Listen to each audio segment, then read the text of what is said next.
Kali ini kita bahas kuliner ya, kuliner tradisional Indonesia yang saya masukkan dalam kelompok 7 superfood. Nah, biasanya kan kuliner itu selalu dihindari ya. Untuk orang-orang yang diet tuh biasanya kalau mereka cheating day baru mereka kuliner atau nyari cemilan. Nah, kali ini saya akan bahas cemilan apa aja atau makanan apa aja yang aman untuk diet ya. Saya akan ulas 7 kuliner yang menjadi superfood. Ya, pertama di sini ada getuk lindri ya, yang bahan dasarnya adalah ketela pohon atau singkong ya. Cara penyajiannya juga atau pengolahannya dia direbus ya. Jadi getuk lindri ini aman untuk diet. Nah, kedua ada candil ya. Ini biasanya kuliner khas untuk bulan Ramadan ya, atau untuk bulan puasa bagi umat muslim. Bahan dasarnya ubi, gula merah. Nah, ini juga aman ya untuk diet. Yang lainnya ada wajik. Untuk orang Sumatera mungkin namanya beda ya, ada pulut manis, atau mungkin untuk warga Sunda juga disebutnya wajit ya. Nah, ini dari beras ketan, gula aren, yang mana ini juga aman.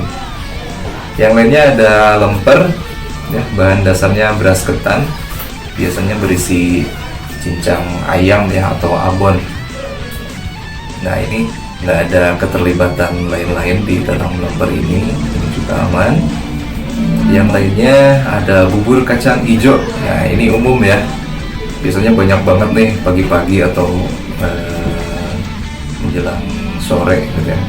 Bubur kacang hijau ini aman ya. Ternyata dari bubur kacangnya sendiri juga dari segi protein ternyata ini lebih tinggi loh dari daging ya. Nanti kita ungkap soal bubur kacang hijau yang proteinnya lebih tinggi ini ya. Bubur kacang hijau biasanya disajikan ada santan di situ, ada gula aren juga. Nah, kuliner lainnya yang aman untuk diet yaitu sate ya.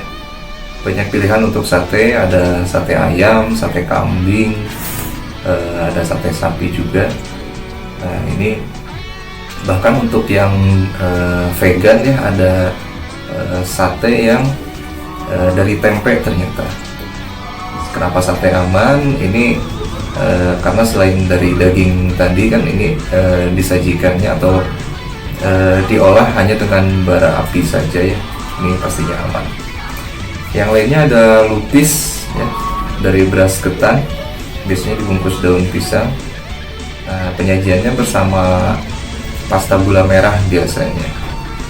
Nah, itu jadi cemilan-cemilan juga ternyata banyak yang aman untuk diet ya. Tidak semua cemilan harus dihindari. Kita tinggal memilih dia berbahan dasar apa dan penyajiannya seperti apa. Karena hal-hal yang harus disajikan untuk makanan sehat adalah itu ada 4 faktor ya. Pertama dari sumbernya apa ya, itu bahan dasarnya. Yang kedua dari cara penyajiannya ya. Yang berikutnya adalah jumlahnya. Nah, yang terakhir adalah jadwal. Jadi 4 hal ini penting ya dalam menentukan makanan yang kita konsumsi. Nah, ini berkaitan dengan kuliner yang saya sebutkan tadi. Pertama dari sumbernya, dari mana atau apa. Yang kedua penyajiannya, lalu jadwal dan jumlah. Nah, kuliner dan makanan yang saya sebutkan tadi juga dari sumbernya itu beras ketan ya, daging, kacang hijau, singkong, itu aman ya buat diet. Lalu dari penyajian juga rebus, kukus, bakar, itu juga tidak menaikkan atau menambah jumlah kalori dari makanan. Nah, kita tinggal menentukan 2 sisanya, yaitu jadwal dan jumlah ya. Ini disesuaikan dengan pola diet kita, disesuaikan dengan jam makan kita ya. Dalam penyajiannya pastikan tidak berlebihan. Lalu untuk jadwalnya juga tidak terlalu sering ya, sehingga makanan atau jajanan pun selama kita bisa berpaku pada empat hal yang tadi itu akan aman.